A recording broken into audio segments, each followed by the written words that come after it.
We're changing gears here, and we're talking about the pre-listing, right? And again, as you come into the Zoom room, you are muted. So what I'd love to have happen is, as much question or things that you want to throw into the conversation, just unmute yourself or throw something up into chat to kind of catch my attention. And that way we can keep the background noise to a minimum. But what we talked about before was that there's this 7-step model. You know, all the courses that we teach, so many of them, are really based around best practice models. And the best practice model that we teach regarding working with sellers and listings is really 7 steps. The first step is lead gen and lead conversion. The second step we're going to talk about today is how to do a quality pre-listing package. The third step, which we'll do Tuesday of next week, is really doing a great listing consultation and moving away from the traditional listing presentation book. And we'll talk about how it's important to have a prop, if you will, a book of materials that can help you in your communication, in your teaching. But we're really going to kind of advocate a listing consultation model. Servicing and marketing, not only so that the listings get sold, but so that they attract more business to you and your business grows at the same time. Offers and negotiations, specifically focused on making sure that your sellers are well protected in the negotiations. And then contract to close processes and post-close systems is where we finish up. So that's the model if you weren't with us the other day. And we're going to jump right in now with Gary Keller. I always like to start with Gary, some words of wisdom. You know, you're in the business of understanding the market and explaining it clearly, effectively, with service thrown in all along the way. That's what Gary says a lot. He says, you know, our goal is to become positioned in the marketplace as the economist of choice. And I think a lot of us can become students of the market. We can understand the market. But the real question is, can we communicate that effectively and clearly so that sellers make the right decisions? You know, our job as influencers are to guide people to decision-making and action. And a lot of times, while we have clarity, we sometimes struggle with communicating that really effectively. And so we have to really be honing those skills all the time, our communication skills and our consulting skills. So, you know, this notion of being the economist of choice, well, what do you really need to know about? And because a lot of this stuff is all part of the pre-listing appointment preparation, what do you really need to understand about the market to be really a good economist and a good consultant? Rather than just have me fire through this PowerPoint, I'd love for someone to just unmute themselves or just type into chat, what are some of the key things that you think you really have to master when you're working with sellers? Anybody want to unpack that a little bit? I know there's some strong listing agents on this call because I'm watching the names come on. What do you think you really have to master?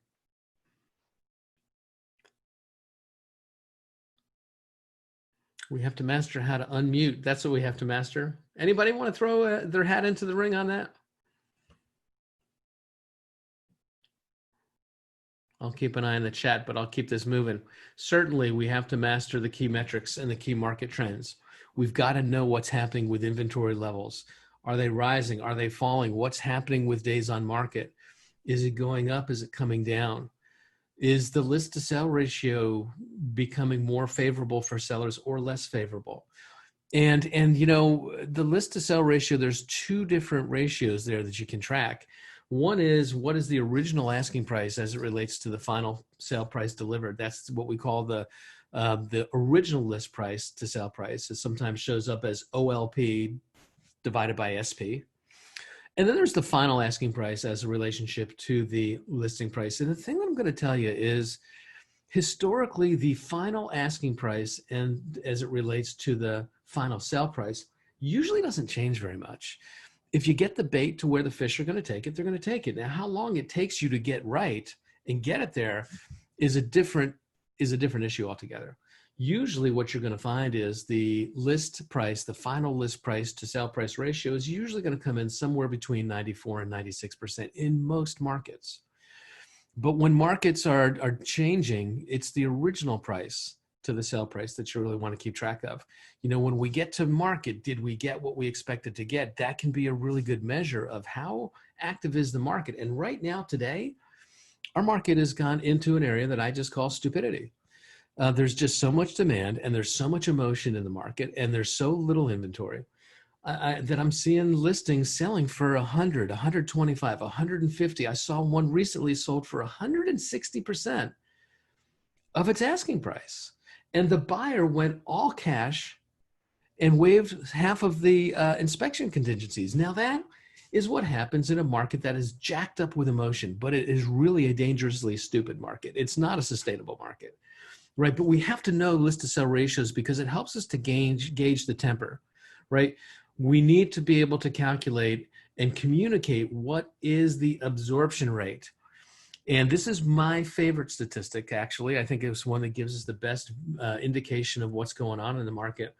Does anybody feel comfortable sort of unmuting and just kind of talking a little bit about how you calculate that absorption rate statistic and what it actually measures? Got a couple of pros on the line here. I can see in the group here. Anybody want to unpack and take a shot at that?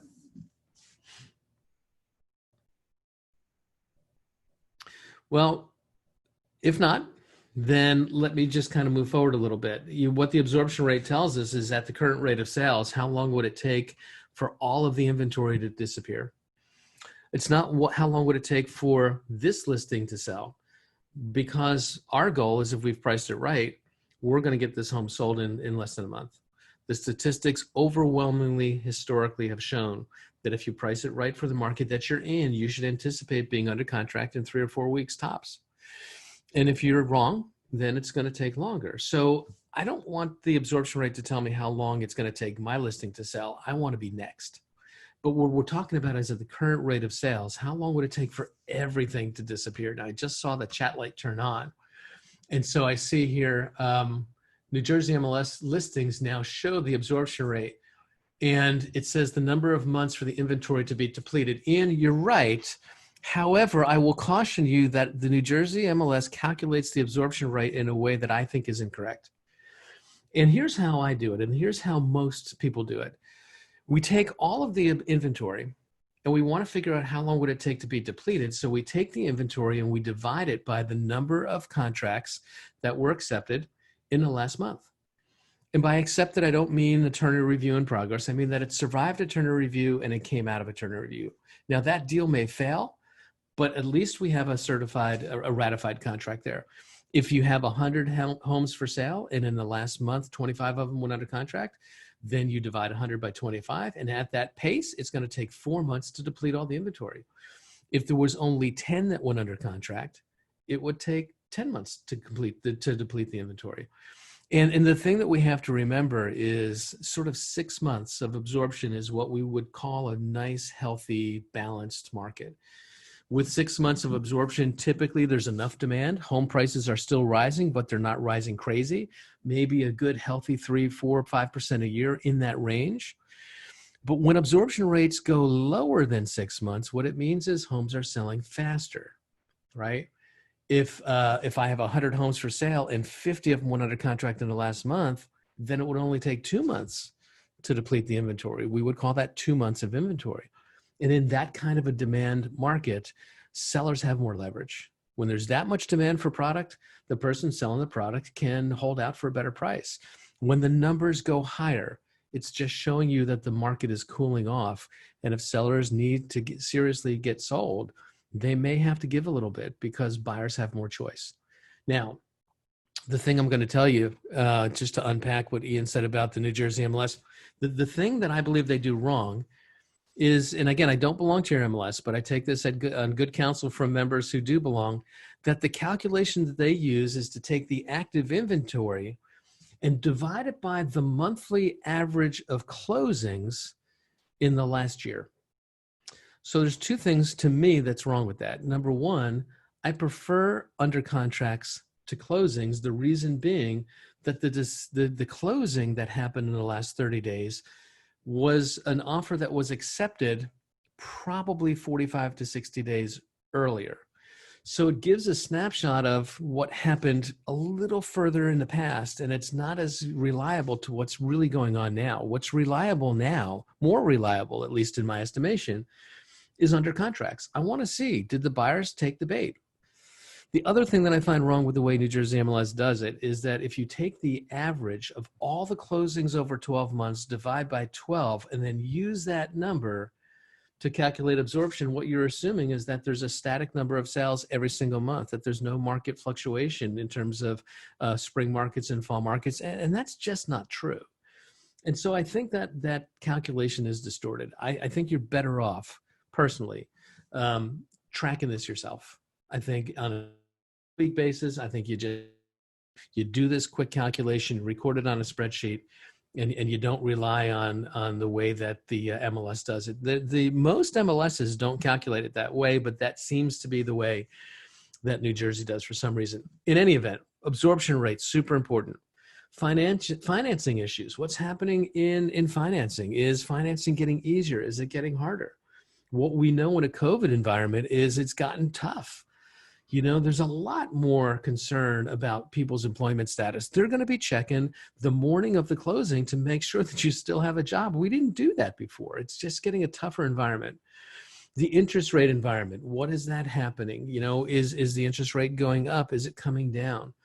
We know that the relationship between interest rate and affordability is a relationship that's a 9-to-1 ratio. For every 1% that a 30-year fixed mortgage changes, a buyer's purchasing power changes by 9%. And that is going up and that's coming down. And so what's going on with the interest rate? Is it easier for buyers to borrow money? Because if it's cheaper for borrowers to borrow money, it's going to be easier for them to pay my price. If it's harder for borrowers and more expensive for borrowers, then they're going to be really more cautious about paying an inflated price. All those different metrics we've got to know, and we've got to be able to communicate well to sellers. Question in the chat: why use under contracts as opposed to sold within a certain period? And again, the under contracts in the last month are just going to show you a closer representation to today in terms of market activity. I know that some of those deals are going to fail. That's not what I'm concerned about. I'm concerned about, were the buyers interested enough to take the bait? Were the fish taking the bait? That's the thing that we've got to measure, because that's the environment we're going to be in when we go to market. The solds were 2-3 months earlier than that, and it's just less accurate in terms of projecting the current market condition. All right, the current mood of the buyers. What's the vibe? You know, are they hungry? Are they desperate? I see a lot of desperate right now. I see a lot of people that are afraid if they don't get one now, they're not going to get one at all. I see buyers that are just throwing caution to the wind and throwing all kinds of crazy numbers out there. And sometimes when markets shift, the mood changes. Sometimes when markets shift, the buyers are far more demanding, and they're going to require much, much more in terms of quality and in terms of discounted price. So what's the current mood of the buyers? The only way you know that is by being out there and being in the market, right? The inventory levels we talked about before, what's happening with that? Is it going up? Is it coming down? What's going on in the neighborhood? You know, is there any development projects planned? Is there talk about putting in a highway somewhere? Is there talk about putting in a cell phone tower somewhere?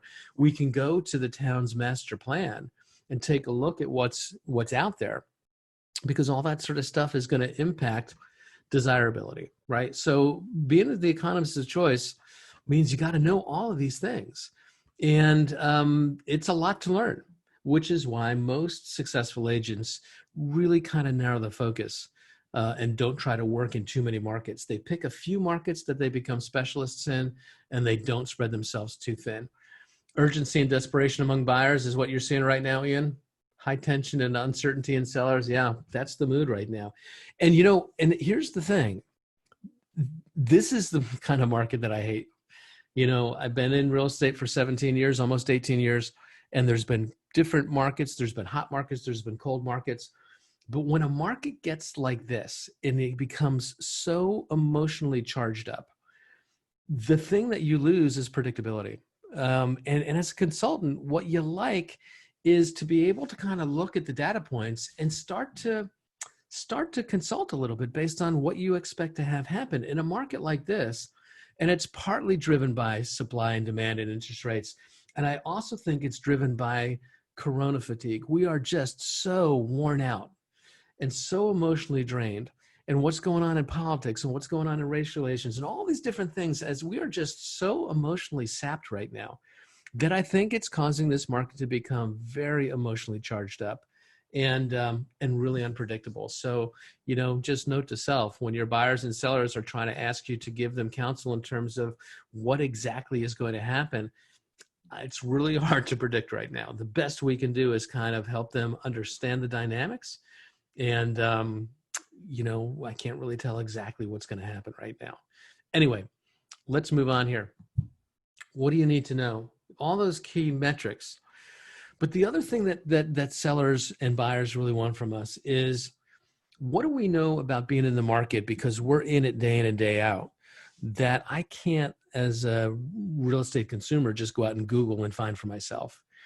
In the customer experience course that we teach, it's really telling to me when we have these panels of buyers and sellers, and the question is put to these folks and say, what do you need from your agent?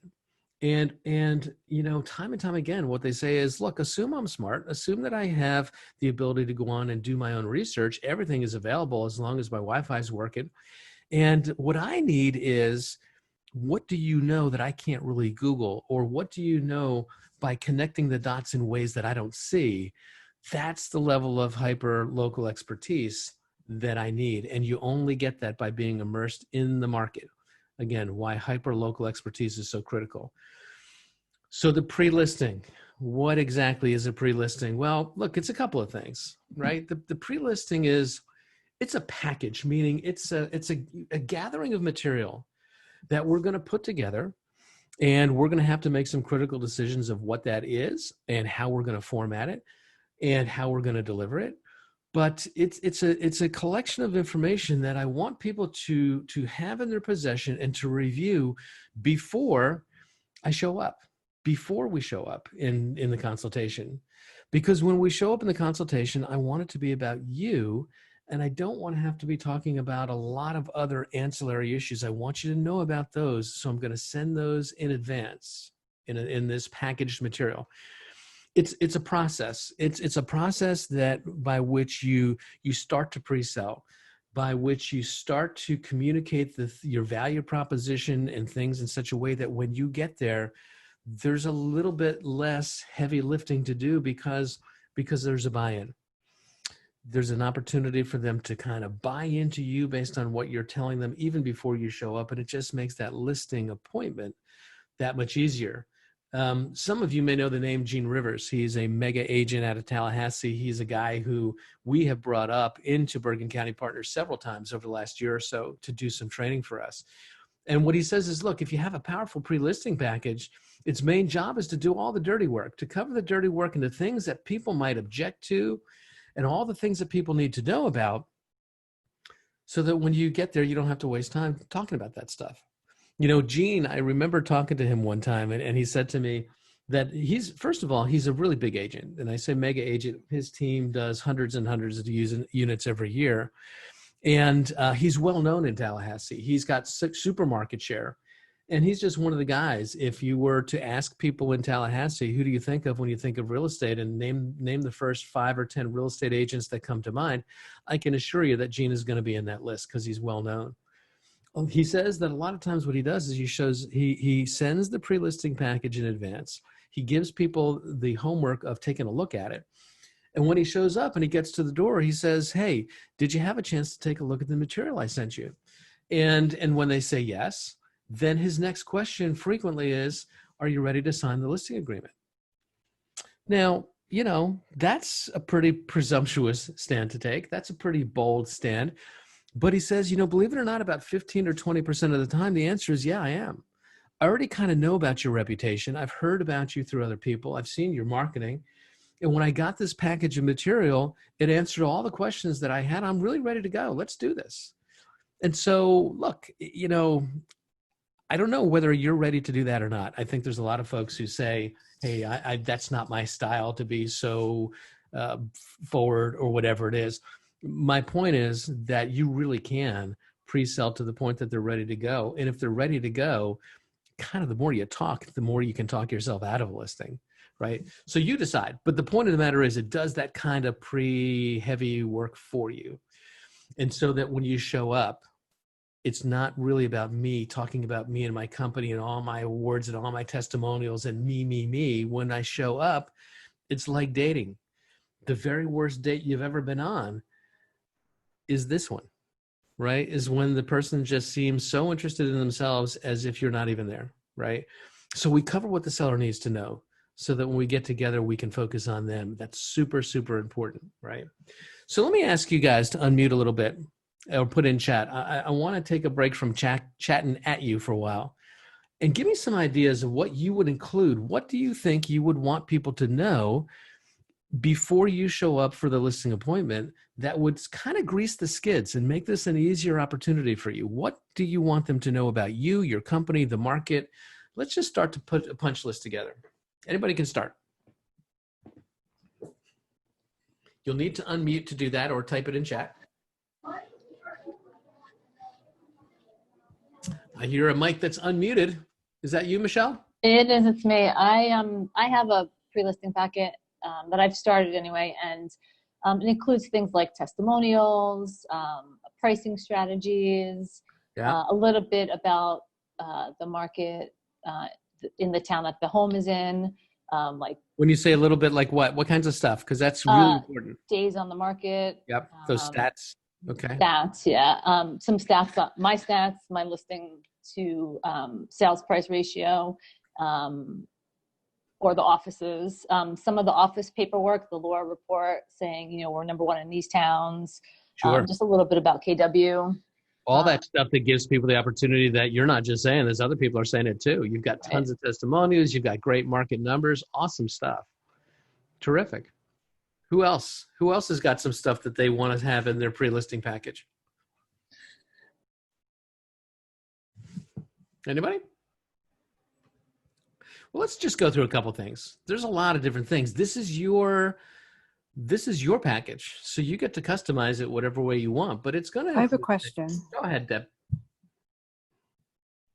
What's your question, Deb? Are you there? You're unmuted, I think. Are you talking to me?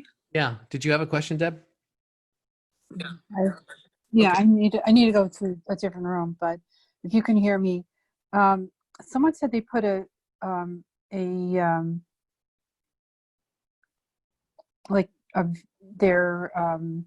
what is it called?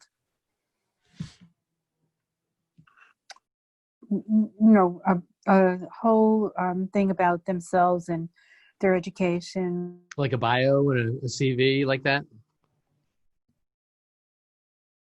Yeah, I think that kind of stuff can go in there. You know, anything that you've got that's relevant.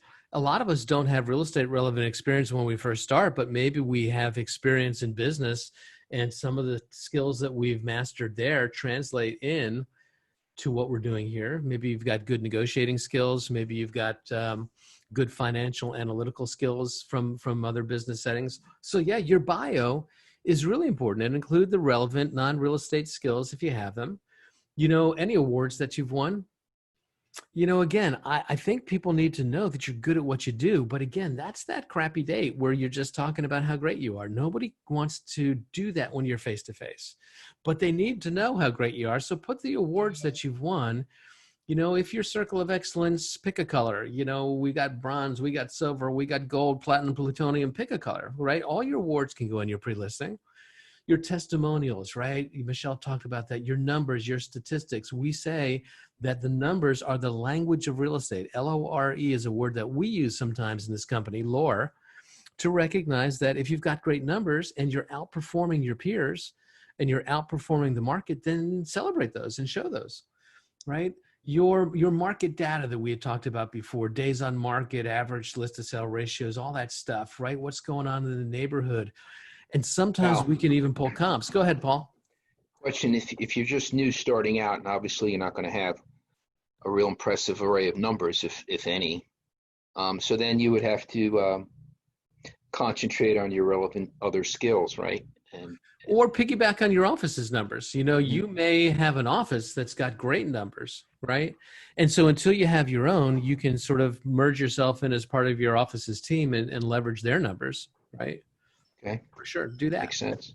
Like You the know, weekly market data, things like this. yeah, absolutely. You know, our the average list to sell return for agents in our office is 97% of the asking price, where the average in the MLS is 93%. Well, that's meaningful, right? And we know that, like in financial investing, past performance is no guarantee of anything. However, it is kind of where the smart money goes, right? If you've got a proven track record. So until you have your own track record, use your teams, right? Neighborhood comps, you know, what's currently on the market in your neighborhood? What's currently been recently closed in your market? Let's take a look and see what that looks like a little bit. And we're going to pull comps for the CMA when that time comes. But if I can kind of just give you a little snapshot of what's going on in your market first in the pre-listing, that's great. Things that influence sale, right?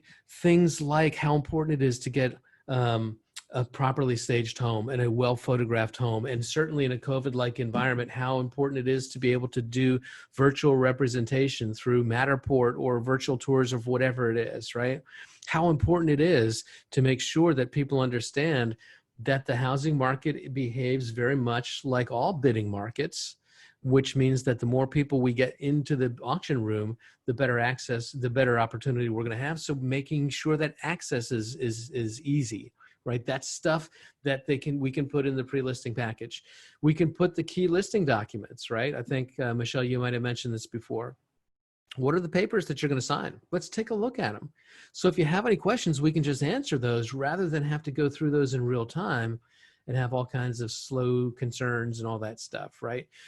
What's your value proposition? And what's your unique selling proposition? And we're going to unpack both of those. They're slightly different. We're going to unpack both of those in the next slide or two. But what is your marketing plan? And I put a question mark after that because there are agents who are sometimes concerned about outlining, here's the 17 steps of how I get homes sold. There are some agents who say, I don't want to give away my marketing plan because then it's just going to be easy for them to hire their brother-in-law who's got a real estate license and just say, here, run this marketing plan. And if you don't want to include yours, you don't have to. My feeling on this, though, is just having the plan and being able to execute the plan are different things, right? Just because you have the plan doesn't mean that any agent is going to be able to pull it off. You know, I use as an example, a lot of times I'm a diehard Giant fan, and I don't know that we're going to see football this year, which is disappointing. But, you know, the last couple of years, the Giants could have had any team's playbook. Pick a team. And I don't think it would have helped as much because they didn't really have the talent on the field. And so include your marketing plan if you want. Don't include it if you want. What else might you add in there? Is there anything else that you would add into your pre-listing materials that you would send out in advance?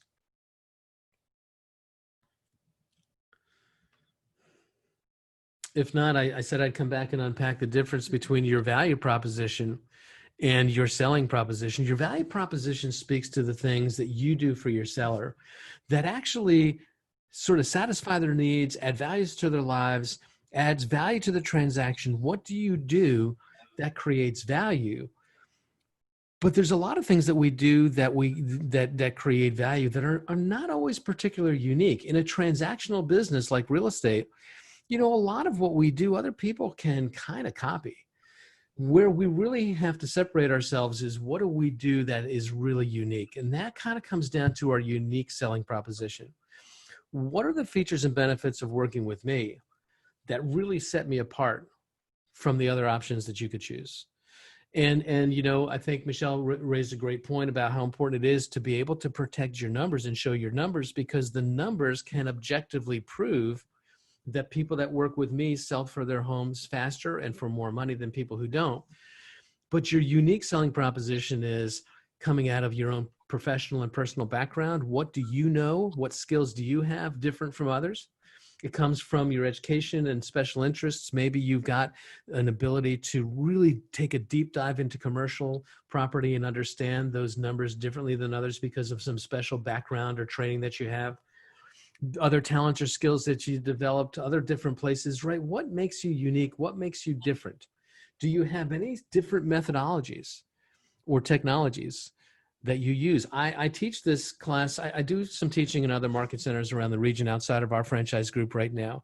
And I know that I was teaching this recently last month in another office, and there is a agent there that he's in the process of developing some really interesting proprietary copywritten software that allows him to really start to use artificial intelligence and try to get a different read on who the likely end use buyer would be for his listings. And he's developing that as part of his business. And he's a guy that I've known for years. And he's an entrepreneur out of a lot of other different industries. He's a super smart guy and he's well capitalized. And I think he's going to be onto something. But that's something that's really unique that he can do that other folks can't. If you can, talk about it. That's what makes you different and special. You may or may not know this guy. His name is Christopher Lochhead. He's a guy that I really admire. He is a marketing guy, really. He was the chief marketing officer for probably 3, 4, 5 different tech startups in Silicon Valley, brought 3 or 4 companies from garage to multi-million-dollar IPOs.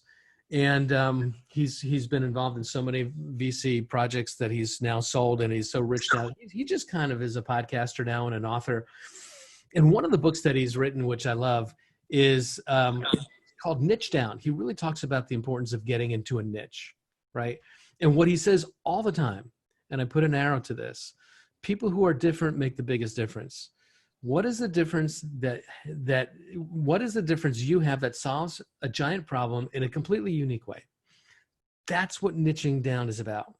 Different, not necessarily better. In a transactional business, it's hard to be incrementally better necessarily from other folks, but you can do things in different ways and create different experiences that makes this an entirely different interaction. And that's what we're looking for, right? It's hard to be the next Uber, right? It's hard to be the next iPhone. But Chris talks about iPhone as an example all the time. He says iPhone didn't become the category king of smartphone technology by trying to just create an improved version of a flip phone. Flip phone was the flip phone. Entrepreneurs see something different. And what we need to do is to take a look at the real estate experience and start to ask the question, what are our sellers not getting in the marketplace right now? And how can I fill that gap in a unique and different way? And I think if you're looking just for some ideas around where to look for that, I think it's going to be in being more hyper local and being more hyper knowledgeable. I think it's going to be in being far better in your consulting skills, being able to communicate things clearly to people of all different backgrounds and educational levels, and being able to do it in a way that they understand, they feel empowered to make a decision and to take action. And that's a skill that needs to get developed, right? But Chris is a guy, if you don't know Chris, I'd get to know him a little bit. He's got a lot of great books out there and podcasts, and he's got a lot of good things to say. Okay. So here's the deal. Can I ask you a question? Please do. I would love that. Give me a chance to take a sip of water. Hi, sorry. So my phone keeps breaking. We can hear you, Deb. All right. Can you hear me now? Mm-hmm. Okay. So, let's just take a couple of things. Like, I'm a good negotiator and I'm very creative. How do I say that so that it doesn't sound like a bunch of words? Do I give examples of my negotiation, my last negotiation, which brought the price up to 99% of the asking price? I think the thing that's going to be the most important there is the 99% of the asking price. When it comes to negotiation, what people really want to see is show me the numbers. And because you can say anything. So I just show them numbers? Well, there's and not talk about how I did that. I think it's both. Bill Parcells used to say, as the coach of the Giants, you are what your record says you are. And if your record has great statistics, then you have to lead with that. And once you've led with that, then I think you talk about, let me tell you how I did that. And what did I do differently? What did I do more creatively? What obstacles did we come across? How did I creatively solve those so that we got to this really impressive 99% number? I think it's you lead with the stats and then you back and fill with the story. And how? Go ahead. And how would you talk about being more, creative? I mean, for example, I always think about who the buyer is for that, when I have a listing. and then I market to that buyer. Yeah. And so then how do you think about that? How do you understand who the buyer is? And then what channels do you use to market to get in front of that specific buyer? That's the creativity that we're talking about. Right? Yeah. Make sense? Yep. So here's the thing. Once we get this package together, there's a couple decisions we've got to make. And one is, how are we going to get it to them? You know, really one of the very first opportunities that sellers have in interacting with our business is in how this package of material is delivered to them. Are we going to save everything as one giant PDF and email it to them? We could. There's nothing particularly unique or special about that. Are we going to print it out and have it bound and made it look professional and have it delivered in some way? That might be something that would create different attention. I used to deliver the pre-listing packages with FedEx overnight back in the early 2000s because I came out of healthcare, and it was always the way that anything important in the business world was dealt with. We FedExed it, we overnighted it. And the message that I wanted to imply was when they got this package delivered by a FedEx carrier in an overnight pack, that I was treating this as a serious business enterprise. And that was part of the message that I wanted to communicate by delivering it in that way. But whatever methodology you choose to use, and people are getting creative, right? I'll give you one of the examples I've talked about in some other classes is in certain urban markets, people are just calling an Uber driver.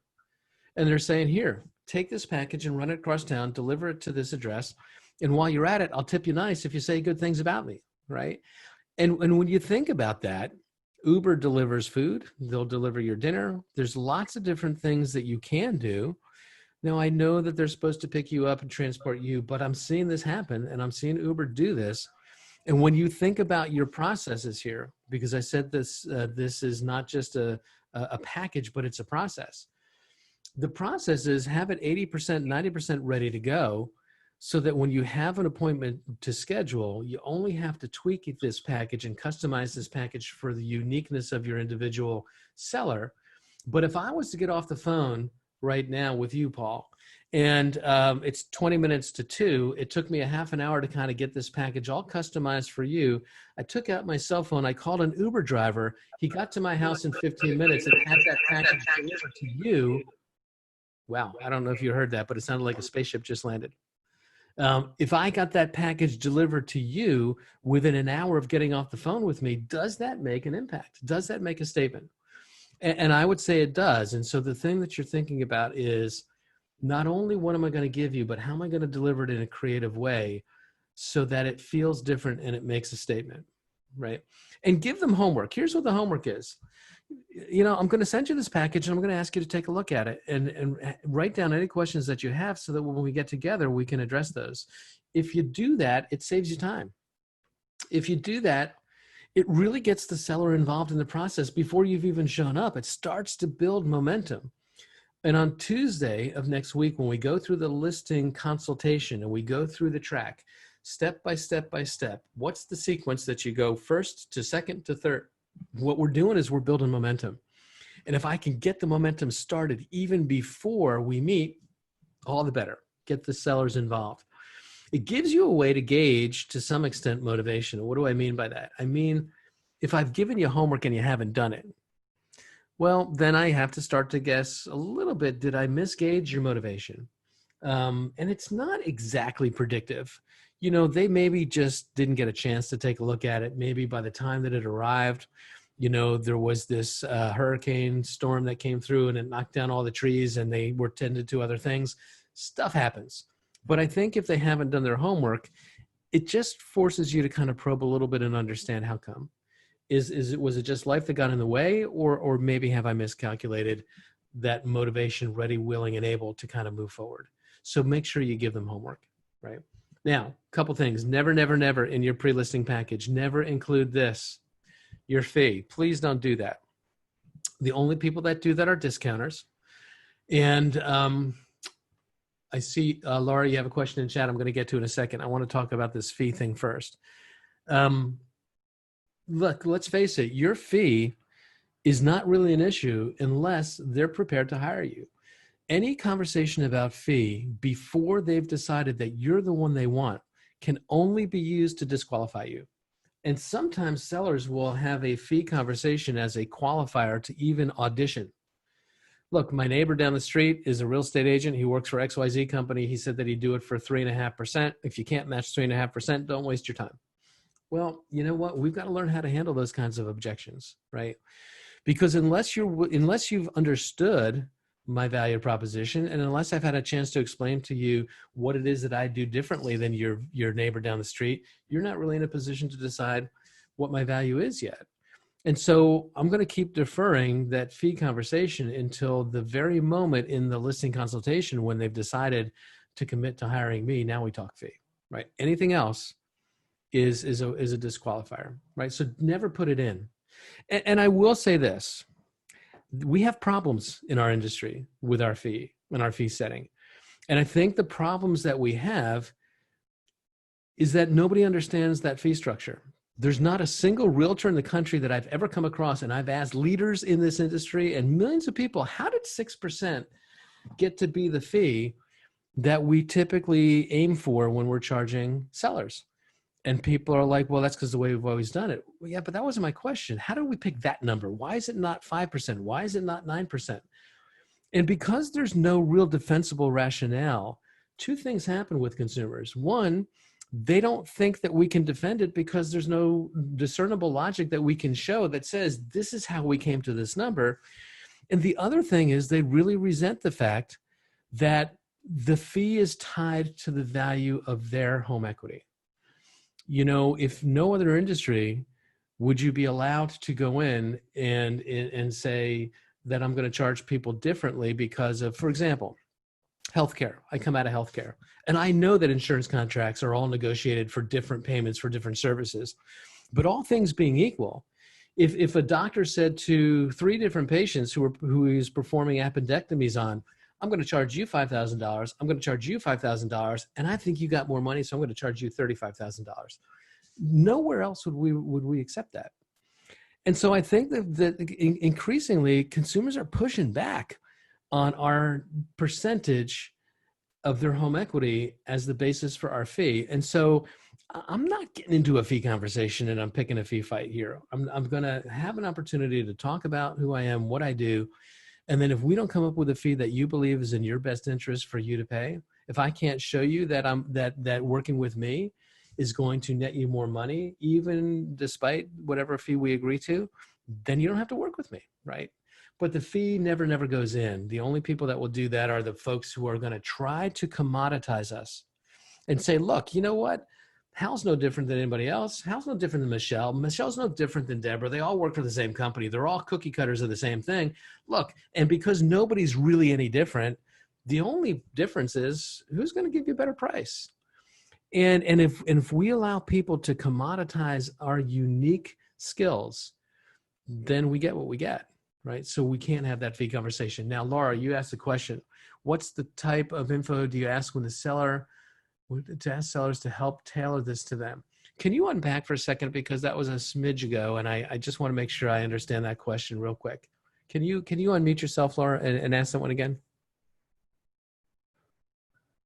What type of info do you ask the sellers to help tailor this to them?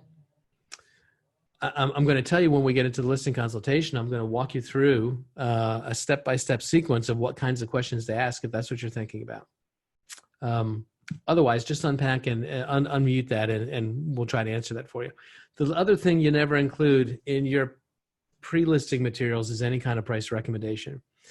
I'm going to put comps in so you can get a sense of what's going on in the market, but I'm not going to recommend any prices in the pre-listing materials. In fact, I'm an advocate for never recommending a price period ever.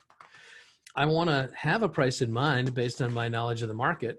I want to have a price where I think a range where I'm comfortable with it. I hope that we can list it in, but I'm going to really work hard to never own that price and tell you, Mr. and Mrs. Seller, this is what I think you should list your home for. Because anytime you do that, you're going to get in trouble. You're going to be wrong. If I tell you that the house should be listed for $500,000 and we go to market and I get offers starting coming in at $440,000, $450,000, $460,000, but nothing near $500,000, what do they think about me? They think you're not good because you told me a number that you can't get. And conversely, if I say we should list the house at 500,000 and it's a market like we're in right now, where we go out and there's this feeding frenzy of emotion and suddenly the offers come in at 540, 550, 570, they're going to be happy perhaps with the numbers coming in, but they're going to think that you were too stupid to even know what was going on. It was the strength of their house that carried the day, not your skills, realtor, because you thought it was only worth 500. So we've got to shy away from owning that number. We've got to guide them through a consultation discussion. We'll talk about that on Tuesday when we get into the listing consultation. We've got to guide them through a consultation where we steer them into a question that sounds like this. Mr. and Mrs. Seller, based on the comps that we've just reviewed and the understanding of the market, the way that we've talked about it, what do you think would be a fair number to list your house for? What do you think would be a fair number? That is a really important linguistically scripted question. And what I didn't ask was, how much would you like to list your house for? Because if I ask you what you want, you're going to get greedy. You're going to get emotionally excited. You're going to say, I want a lot. And you're going to want more than the market is going to deliver. But if I ask you after analyzing the data, what is fair? You're going to think about that differently. Asking people to define these answers through the lens of fairness gets you a very different response. And it's a script, a linguistically time-tested script. And it's just a better way to ask that question. Hal, could you repeat that? Sure. After analyzing the comps that we just did in the CMA process and understanding the market conditions the way that we've talked about them earlier, what do you think would be a fair price to list your home for? Okay. And you know what they're going to say, Michelle? That's why I brought you in, Smarty Pants. You tell me, you're the expert. And Right. you're going to have to kind of deflect that back again, right? And sometimes it's easy to kind of move into a range question. Right. And I was again, going to say, I usually present a range and tell them I can't, I'm not really able to give you a number, but based on, what we talked about and the comps that you see here, where do you see your home being priced? Right. And steering them back into the range, what we don't want to do, you want to do it just kind of like you did it. You don't want to do is to say, look, I recommend that we go in this range. Do you prefer the bottom of the range or top of the range? What I do like better is to look at the data and say, based on what we're looking at, this is the range where successful closings have happened. If that's the range where offers came in on your home, would that be acceptable to you? Right. And I feel like at that point, I always go back. And if they come in at a higher number, I'll go back to the sold comps and show them days on market if they're, Sure. What is it that you're seeing? What's the piece of data that I'm not seeing that gets you to that number, right? And that's consulting skills. It's asking great questions, and you're good at it. Scott Stewart told me, maybe it came from Tom Ferry, but there's the 3-tiered pricing strategy. I use sometimes to say we can price your home here, the needle in the haystack number, or we can go with market value, or we can go below market value. And here's what happens in each scenario. Right. And more often than not, they choose market value. So. Yeah. Right. It's just kind of the setup, right? And it's a scripted approach. And that's why having a script is so critical, right? Right. Laura, I think you unpacked in chat again that question that you had earlier.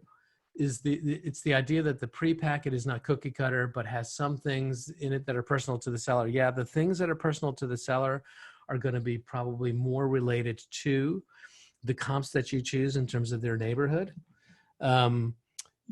Hold that thought a little bit till Tuesday, because when we get to the Tuesday class and we guide through the needs analysis, this is where we're going to really ask a lot of questions about what's important to them. And what's important to them, not only from the standpoint of the outcomes they're looking for, but what's important to them in terms of creating a world-class experience as well. That's where we're really going to drive this home. But never include your fee, never include your price recommendations. I love this quote, Judy Garland, give the people what they want and then go have a hamburger, right? And so what do they want from us, right? What do sellers want? Well, surveys tell us. We can look at the National Association of Realtors. The surveys tell us that there's a couple of things that they really think are the most important that they want from us. Number one on the hit parade, help me market the home. Help me get it in front of potential buyers. I don't know how to do that well. I don't have the tools that you do. Help me do that. Number two, help me sell the home within a very specific time frame because I need to get where I'm going, right? And it's practically a tie. Now, let me just quickly say something about these numbers. That's not to say that only 21% of the people think that helping market the home is important. The question, the way it was framed is, if you could only pick one thing, what do you think is the most important that you need from an agent in the sale of your home? And getting the home in front of potential buyers was seen as the most important, and right behind it, getting the home sold within a specific time frame. Right behind it, helping me to price it competitively. Right behind it, a smidge, help find ways to fix it up and get more money, and help find a buyer for this house. And then, though, after you get to these 5 things, there's really a huge gap. Then there's some other things that, some people think are important, but most people don't think it's that important. Interestingly enough, this is where negotiation comes in. Only 5% of sellers feel that the most important thing that they're looking for in an agent is a strong negotiator. And so if your whole listing unique value proposition and unique selling proposition is positioning you as a pitbull negotiator, there's a very tiny part of the market that really wants to hear that. What they want to hear is other stuff. Help me do this other stuff, right? And so as you're starting to think about what value do you add and how you do it uniquely, it really becomes, how do I do this stuff here in a way that's different from other people, in a way that generates better outcomes than other people? And that's something that we put some time and thought and energy into, right? Hal, I have a question. Go ahead. So my big conflict that I have is that I really know that when I go to a home, the condition of the home is going to determine the price. And that, of course, there could be I would say usually $30,000 to $50,000 range, depending on the condition. And I can go through a house and tell people what to do. And sometimes people have actually spent $30,000 to do what I said. I mean, because the house really, was stuck in the 80s and that type of thing. And I said, I will be able to sell this house much quicker and get you the price that we're asking if you do these certain things. Okay, so my conflict is I don't want to tell them that until they sign a contract. And they're going to want to know those kind of, we're going to be talking about price. Yeah. Before they sign the contract. And so I don't know how, I don't want to give it away until I know that they're committed. And at the same time, we have to come up with a price. Yep. And I guess there's 2 things running through my head as you're saying that. And I hear what you're saying. And first of all, you really are good at this. I know you, and I know your business, and you do have a good eye for what needs to be done and how you can add more value. And I think that, one of the things that you can do in the listing consultation is talk in broader terms, right? You may not specifically say, look, we're going to tear out this carpeting in here and we're going to fix the wood floor in there. But what we can say is, there's certain things that we need to do in terms of the aesthetics, in terms of updating things and making things more show ready that are going to make the house. So you can talk broader if you want to, until you've got an agreement, and then get into the nitty-gritty detail. But the other thing is, again, it's all about the execution. I think on some levels, that's getting the home show ready is one part of the whole plan. It's also creating the urgency and getting this in front of enough folks too. I wouldn't worry too much about giving too much away, but I think the way you would probably do that is talk broader first. Okay. And then once they buy onto the concept and they've bought into you and you negotiate that, then you can start to come back. And again, the last thought on that is, it really is an asking skill, not a telling skill. It really is not a conversation that says, I, as the expert, am going to tell you that if you do this, this is what you can expect. And we want to do that. We want to position ourselves as the experts. And yet what a really good guide does is guides the conversation that says, if we did these things, do you think we would have a better outcome or not as good an outcome than if we didn't do them at all? And if we didn't do them at all and we didn't have as good an outcome, is that something that you're willing to sacrifice? Is that something that you're willing to settle with? It's always just kind of steering them in through those questions rather than telling them anything. Because what happens is when we start to go into teaching mode and telling mode, people start to get defensive and they're quick to tell you why you're wrong. And so I'm not going to give you the chance to tell me why I'm wrong. I'm going to guide you into the place that I want to go. It is a negotiation skill, and it's one to learn how to do. Chris Voss, who's one of my hero negotiators, the author of Never Split the Difference, former FBI hostage negotiator. He says, the most dangerous negotiation is the one that you don't even recognize you're in. Because a really skilled negotiator is just having conversation and guiding you through questions, and you're just kind of answering the questions, and you think you're in control, but they've got you, right? And that's a skill, and it's an art to learn. Real quick, in the interest of time, because I won't keep you too long. There's formats. There's sample formats. You do need a prop. You need a prop book. I think that as we get into the consultation model on Tuesday and we go through the sequence of tasks that need to be accomplished, there's times when we're going to need to rely on a prop book to emphasize certain things. If, for example, Deb, you had pictures of before and afters in some previous projects that you could show people in your listing presentation of what a pre-staged home look like or a pre-improved home versus after, and they can see the difference. It's not their home. You're not telling them what to do with their home, but they can look at that and say, wow, that really is a big difference. Having those visuals is really important. People can be told stuff and people can be shown stuff, but when you tell me and show me, I learn better. And so you need a prop book ready to go, but you don't necessarily need every page for every client. Part of what you're going to have is a tool that when you need it to rely on to drive home a point, it's there for you. And there's some sample formats here. And there's even in the old Ignite, the old version of Ignite, there's sample formats here that you can get right off of KW Connect. The first, obviously, is the ones in command. You can go to Keller Williams University, and you can go into KWU on demand, and you can just search in pre-listing templates, and you'll start to see other agents have taken versions of theirs as PowerPoints and all different things and just uploaded those for you to have. Download them, tweak them, do whatever you want. There's lots of places that you can look for samples. But what we have to do is think about what is ours going to look like. Have it ready to go. Have it pre-built, ready to go, so it only needs to be customized at the very end and then delivered. Add something unexpected to the package sometimes. I know that some people will put some branded stuff. They have some bling, maybe they have coffee mugs or potato chip bag clips branded to them. They'll include a couple of tchotchkes like that. We just closed in Westfield one of my very, very, very, very favorite stores. Brummer's Chocolate's been in business forever, and George Brummer finally retired. And it's gone, and it's sad because I love chocolate.